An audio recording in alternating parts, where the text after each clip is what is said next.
Hi එන්න අද මම ඔයාලට කොණ්ඩේ ඝනකමට දිගට වවා ගන්න පුළුවන් මැජික් ටිප්ස් ටිකක් කියලා දෙන්න යන්නේ. ඉතින් මුලින්ම මේ වගේ භාජනයක් ලිපේ තියලා තෙල් ටිකක් දාලා රත් කර ගන්නවා. ඉතින් ඒකට ඔලුහල් චුට්ටකුත් අරගෙන ඒක රත් වෙන්න තියනවා. ඉතින් ගොඩ වෙලා ඒක රත් කරගන්න එපා, මොකද ඉක්මනට කර වෙනවා. ඒක හින්දා හොඳ අවධානයෙන් ඉඳලා හොඳ සුවඳක් එනකොට ලිප වහලා පැත්තකින් තියාගන්න. ඉතින් හොඳ සුදු පොල් තෙල් එකක් මේකට භාවිතා කරන්න. ඉතින් මේ උළුහාල් එක රත් වෙනකොට තෙල් එකේ බැදෙනකොට උළුහාල් වල සාරය පොල් තෙල් එකට උරා ගන්නවා. ඒක තමයි මේකේ තියෙන විශේෂත්වය.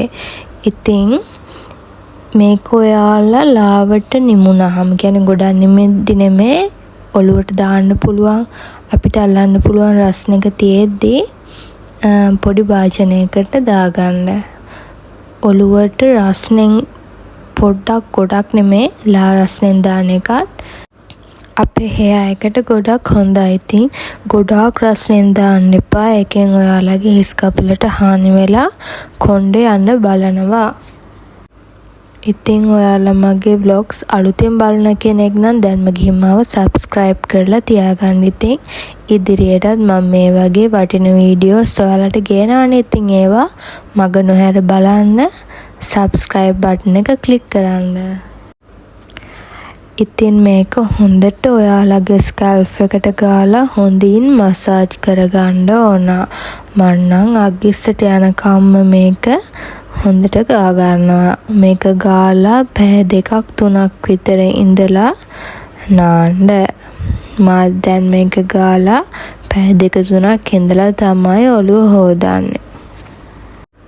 ඉතින් මෙහෙම තෙල් ගන්න දවස් වලට නම් මං දෙපාරක් විතර ෂැම්පු කරනවා. මොකද නැත්තම් තෙල් ගතිය යන්නේ නැහැ.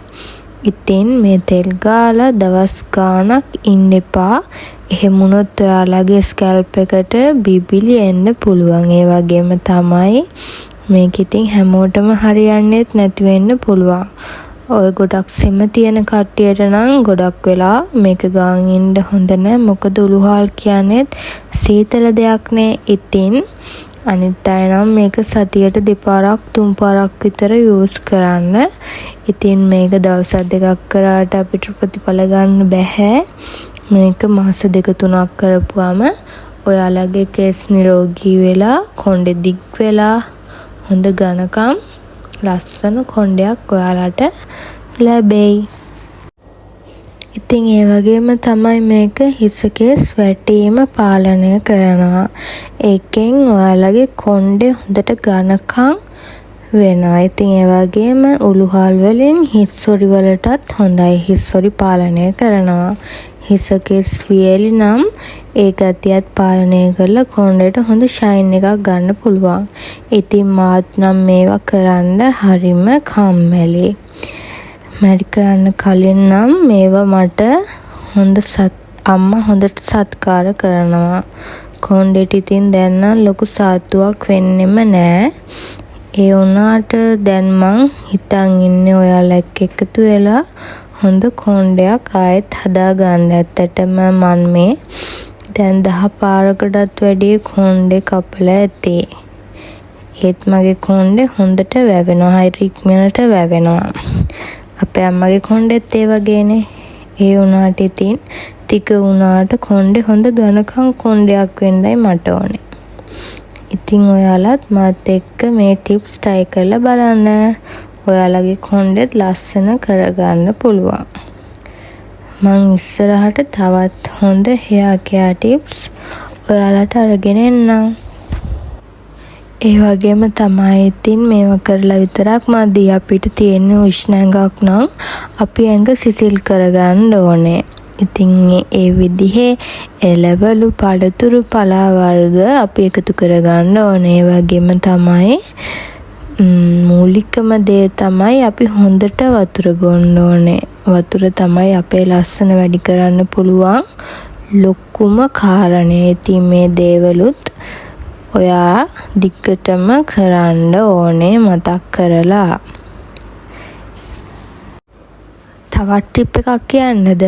ඉතින් ඔයාලට පුළුවන් නම් උදෙන්ම නැගිටපු ගමන්ම විනාඩි 5ක් විතර අරගෙන හොඳට කොණ්ඩේ මහත දැති තියෙන පනාවකින් හොඳට 100 පාරක් විතර පීරන්න. එතකොට අපේ ඔළුවේ රුධිර ගමනාගමනයට පහසු වෙලා අපේ හිස කෙස් නිරෝගීමත් කරනවා. ඉතින් ඒක නම් හරිම ලේසි ටිප් එකක්.